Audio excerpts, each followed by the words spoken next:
नमस्कार दोस्तों, आइए सुनते हैं कहानी तुलसी मैया ही मेरी माँ। एक गांव में पृथ्वी सिंह नाम के एक जमींदार थे। पृथ्वी सिंह काफ़ी पैसे वाले थे। उनके दो बेटियां रचना और पुष्पा थीं। पुष्पा के जन्म के समय उनकी पत्नी का स्वर्गवास हो चुका था, इसलिए वे पुष्पा को ज़्यादा प्यार नहीं करते थे। रचना को वे बहुत प्यार करते थे। रचना को भी इस बात का बहुत घमंड था। वह भी अपनी बहन पुष्पा से नफरत करती थी। रचना के लिए बढ़िया से बढ़िया पकवान बनाए जाते थे। पुष्पा को उसका बचा हुआ भोजन मिलता। कभी वह भी नहीं बचता तो वह भूखी ही सो जाती थी। धीरे धीरे समय बीता और दोनों बेटियां बड़ी हो गईं। पुष्पा सुबह जल्दी उठकर स्नान आदि करके घर के आंगन में लगी तुलसी की बड़े मन से पूजा करती। उसके बाद मंदिर जाती। वहाँ से आने के बाद सारे घर का काम करती। रचना देर से उठती और वह स्नान आदि करके घूमने चली जाती थी।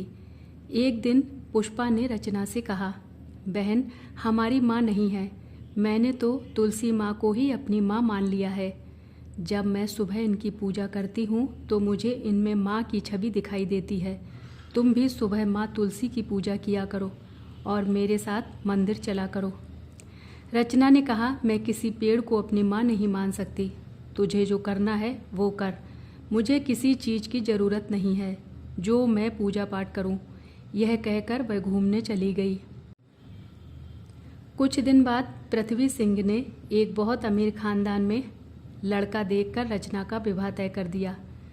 रचना बहुत खुश थी। उसने पुष्पा से कहा, देखा, मेरा विवाह भी अच्छी जगह हो रहा है। अब मैं पूरी ज़िंदगी मज़े करूँगी। बिना पूजा पाठ किए मुझे सब कुछ मिल गया। पुष्पा ने कहा, बहन, तुम मानो या ना मानो, यह सब तुलसी मैया की कृपा है। जिस घर के आंगन में तुलसी मैया का पौधा होता है और उनकी पूजा होती है, उस घर में कभी कुछ अशुभ नहीं हो सकता। रचना ने कहा, ये सब किस्मत से मिलता है। तूने बचपन से आज तक तुलसी की पूजा की, पर तुझे हमेशा पुराने कपड़े और जूठन ही खाने को मिली। मुझे बिना कुछ किए सारे सुख मिले। पुष्पा ने कहा, बहन, इतना घमंड करना ठीक नहीं है। अब तुम इस घर से विदा होने वाली हो। एक बार तुलसी मैया का आशीर्वाद लेकर ही अपनी ससुराल जाना। वहाँ भी तुम्हें कोई कष्ट नहीं होगा। तभी पीछे से पृथ्वी सिंह की आवाज़ आई, तू अपनी चिंता कर। रचना को कोई कष्ट नहीं हो सकता, क्योंकि उसके लिए मैंने ऊंचा खानदान देखा है और खूब दान दहेज देकर उसे विदा करूँगा। इस सब में तुलसी की पूजा पाठ से कोई फ़र्क नहीं पड़ता। तब पुष्पा ने कहा, पिताजी, भगवान की मर्जी के बिना तो एक पत्ता भी नहीं हिल सकता।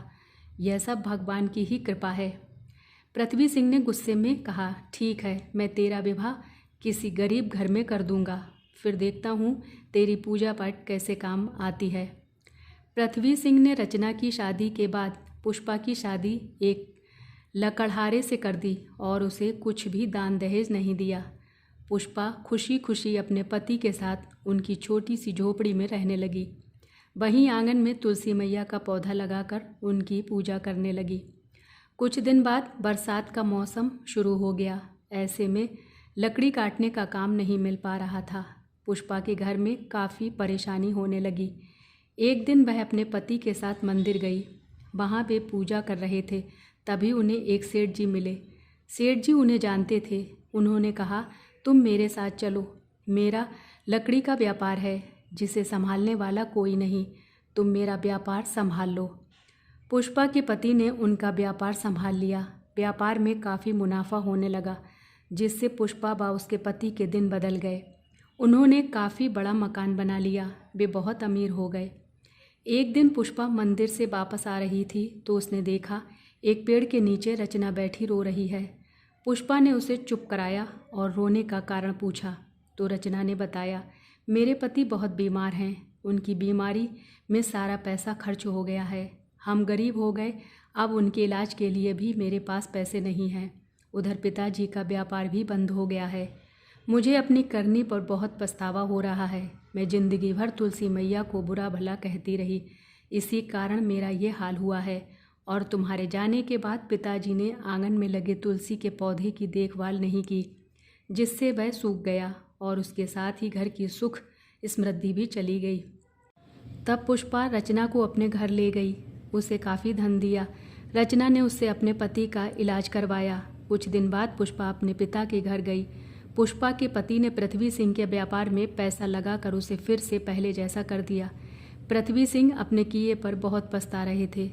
सब ने मिलकर आंगन में माँ तुलसी का पौधा लगाया और नियम से माँ की पूजा करने लगे। जय श्री कृष्णा। राधे राधे।